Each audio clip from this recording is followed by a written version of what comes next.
মামা যাবা? কই যাবেন? উত্তরা।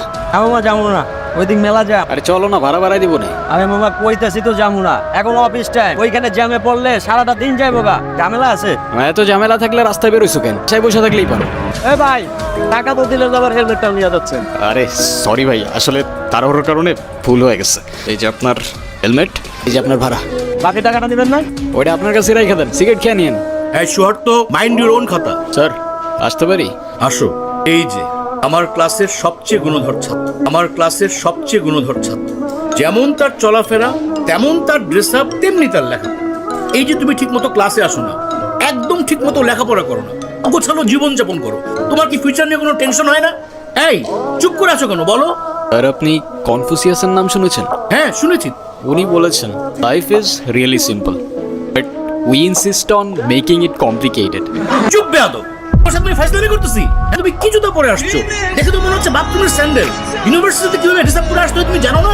আসলে স্যার এক্সামের জন্য লেট হয়ে যাচ্ছিল তো, তাই আসার সময় পায়ের সামনে যেটা পাইছি ওটা করে চলে আসছি। খাতা দিলাম, প্রশ্ন দিলাম, ওই যে ওই চেয়ারে বসে চুপচাপ পরীক্ষা দিলাম। যদি কোনো রকম নকল করার চেষ্টা করো, উল্টা পাল্টা কোনো কিছু করার চেষ্টা করো, I will punish you. Yes sir. কলম।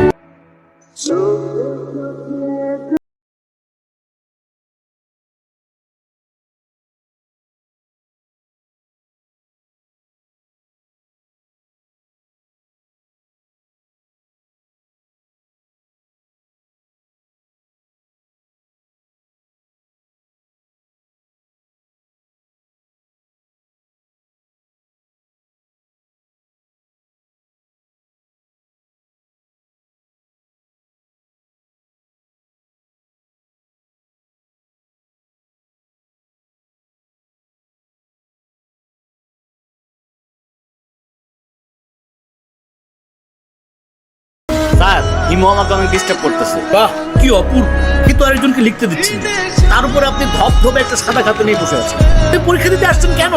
আসলে স্যার আমার মনটা সাদা তো, আমার সবকিছুই সাদা। চুপ বেয়াদব, এক্ষুনি আমার ক্লাসরুম থেকে বের হয়ে যাও, বের হয়ে যাও, গেট আউট। ওই শুভ্র তারা কি সে বল? কিরে সমস্যা কি? ডাকি শুনুস না বাড়ছে? আজকে এক্সামের মধ্যে দেখাইতে বললাম। কি করলি তুই? আমরা এক ক্লাসে পড়ি, ডাক দিস একটু দেখাবি না? কি বললি? উল্টা স্যারে বলে দিলি। কেন এটা কেন করলি? ও তোমাকে কেন দেখাবে?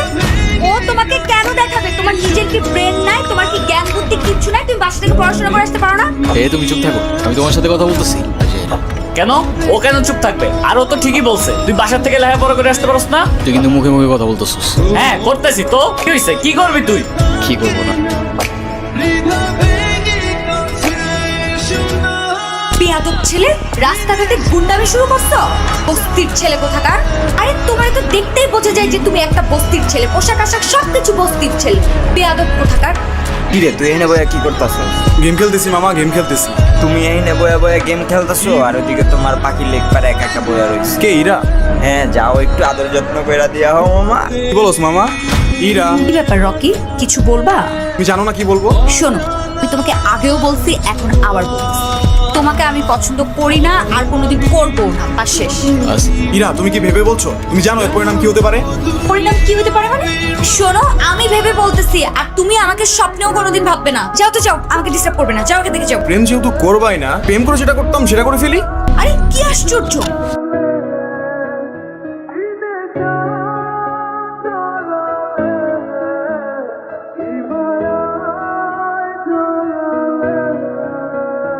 ধন্যবাদ দেওয়া লাগবে না, তোমার জন্য আসিনি আমি। আমার তো ছোটবেলায় মা মারা গেছে, কিন্তু আমি ছোটবেলা থেকেই দেখছি আমার বাবার আমার মায়ের জন্য কতটা সম্মান আছে। আমি নিজেও যতই খারাপ হই না কেন, আমার বাবা আমারে শিখাইছে মেয়েদের কেমনে সম্মান করতে হয়। তাহলে সেদিন তুমি চর মারার পরও চুপ থাকতাম না।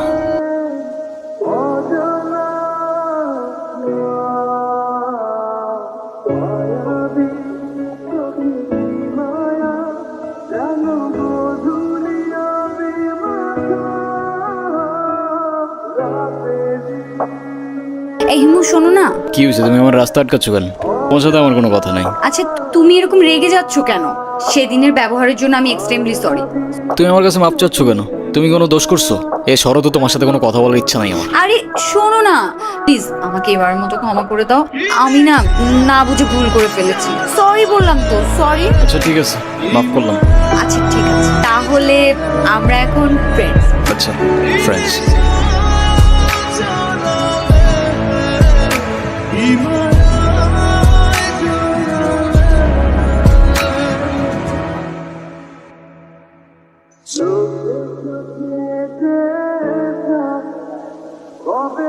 ইমু, তুমি বাদামের খোসা সহ কেন খাচ্ছ?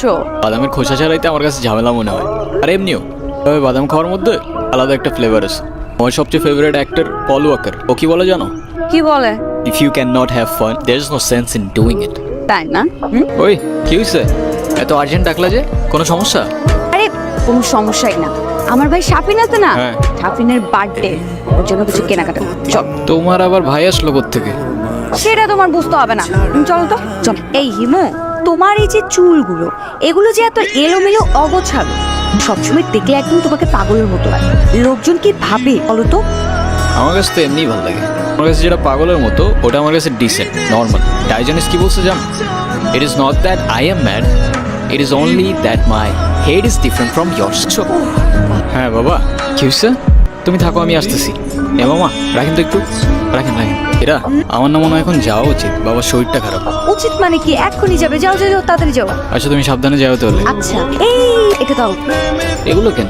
এগুলো তোমার জন্য কিনেছি। আমার মানে? তোমার জন্য মানে এগুলো আমি তোমার জন্যই কিনেছি। নিজে থেকে তো কখনো কিছু কিনবে না, থাকবে পাগলের মতো অবস্থা। এখন থেকে তোমাকে গুছিয়ে দেওয়ার দায়িত্বটা আমি নিলাম। আরে তুমিও না পারো। আচ্ছা সাবধানে যাও। এই দাঁড়াও, আবার কি? এটা ধরো, এর কি? Hair spray. এটা আবার কখন কিনবা? ওই যে তোমাকে যখন আসতে বললাম, আমি ওয়েট করছিলাম তো। আচ্ছা ঠিক আছে, বুঝলাম hair spray, but hair spray দিয়ে আমি করবো কি? হেয়ার স্প্রে দিয়ে মানুষ কি করে বলো তো? এই যে তোমার পাগলের মতো যে হেয়ার গুলো, এগুলো হেয়ার স্প্রে দিয়ে ভালো করে সেট করবে, সেট করে তারপরে চলাফেরা করবে। ঠিক আছে? আচ্ছা ঠিক আছে। আচ্ছা তুমি সাবধানে যাও। এনো মা, চলেন। হ্যালো হিমো, গুড মর্নিং। কি ব্যাপার, সকাল সকাল কল দিছো কেন? কি এটা এত সকাল? সকালে কোনোদিন ঘুম থেকে উঠেছেন আপনি? উঠলে বুঝতেন। এটা এত সকাল না, সকাল 9টা বাজে। 10টার দিকে আমাদের ক্লাস শুরু হয়ে যায়। আরে আমি কখনো টাইম মতো ক্লাসে গেছি নাকি? এখন থেকে প্রত্যেকটা দিনই সময় মতো ক্লাসে যাবেন, আমি বলেছি তাই। সরি, পারবো না। আজকের পর থেকে তুমি আমার সাথে আর কোনো কথা বলবে না, আমিও তোমার সাথে কথা বলবো না। রাখছি, বাই। দাঁড়াও দাঁড়াও, আরে রাগ করো কেন? আচ্ছা ও ঠিক আছে, আসতেছি আমি। এমনি এমনি আসলে কিন্তু হবে না। কালকে তোমাকে আমি যা যা কিনে দিয়েছি, ওগুলো পরে পরিপাটি হয়ে তারপরে আসবে, ঠিক আছে? কি নিয়ে হাসাহাসি করতেছিস তোরা? কিরে মামা, সূর্য কি আজকে পশ্চিমে উঠছে? যে কিনা ঠিক মতো কখনো ক্যাম্পাসে আসে না, সে আজকে ক্লাস টাইমের আগে ক্যাম্পাসে এসে হাজির। রহস্যটা কি মামা, বলতো আমারে। আছে এক জাদুকর, তার রহস্যময় জাদু দিয়ে চেঞ্জ করে বলছে আমাকে। মানে সেই জাদুকরটা কে? আমাদেরকে বল, আমরাও একটু শুনি। আরে কিছু জিনিস থাক না গোপন। জানিস হিমু, তোকে যদি আগে দেখতাম তাহলে এই কর্তব্য প্রেমেই পড়তাম না। আচ্ছা হিমু, তুমি কি কাউকে ভালোবাসো? না ভাই, এসব ভালোবাসাটা আসা আমারে দিয়ে হবে না। তুমি শোনো না, তুমি কি আমাকে তোমার লাইফের অনেক ইম্পর্টেন্ট কোনো পার্সন মনে করো? আমরা যখন আমাদের সময় কাউকে দিই, আমরা আমাদের লাইফ থেকে একটা অংশ তাদেরকে দিয়ে দিই, যেটা আমরা কখনোই ফেরত পাবো না।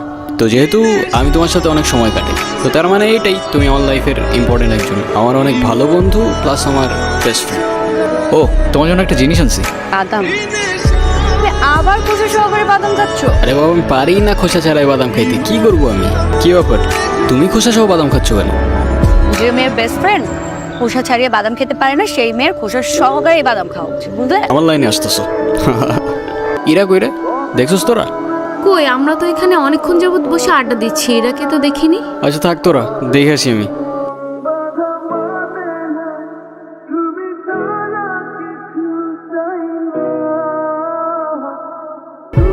এতদিন কোথায় ছিলা তুমি? তোমায় আমি পাগলের মতো করছি এই কয়দিন। হেমো, মাঝে মাঝে কিন্তু হারিয়ে যাওয়া আনন্দ কিছু না তো। তুমি আমাকে পাগলের মতো কেন খুঁজছিলে? আছে কিছু কারণ। আরে কি কারণ বলবা তো বাবা। আমারটা বাদ দাও, তুমি না বললা কি একটা গুড নিউজ আছে, ওটা বলো। সে একটা কারণ, শেষ কথাটা না হয় শেষেই বললাম। শেষের কথা মানে বুঝলাম না। তোমার বুঝতে হবে না, বলো তুমি যেটা বলতে চাইছো বলো। আমি তোমাকে ভালোবাসি ইরা। ভালোবাসি মানে? হ্যাঁ ইরা, আমি তোমাকে ভালোবাসি। ছন্ন ছাড়া হিমু আজকের হিমুতে পরিবর্তন হয়েছে তো তোমাকে ভালোবাসি বলে। হিমুর জীবনে ইরা না আসলে এই জীবন কখনো পসিবলই হইতো না। এতদিন আমি কিছু বলতে পারিনি ভয়ে আমাদের ফ্রেন্ডশিপটা নষ্ট না হয়ে যায়। আমি আর পারতেছি না ইরা, আমাকে ভুল বুঝো না তুমি। I love you Ira. দেখো ইমো, আমি তোমাকে আমার ফ্রেন্ড ছাড়া কখনোই কিছু ভাবিনি। আমরা একসাথে ঘুরতাম, অনেক বেশি ফ্রি ছিলাম। দেখো এটা না যে আমি তোমাকে ভালোবাসতাম। তাছাড়া আমার বিয়ে ঠিক হয়ে গেছে, এই কথাটাই আমি তোমাকে বলতে এসেছি।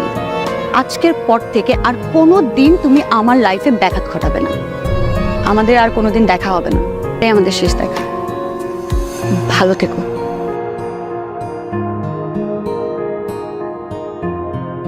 প্রত্যেকটা মানুষের জীবনেই এমন একজন আসে যে কিনা এলোমেলো জীবনটা গুছিয়ে দিয়ে যায়, কিন্তু সেই গোছানো মানুষটাকে ধরে রাখার মতো সাহস বা ক্ষমতা নিয়ে কেউই আসে না।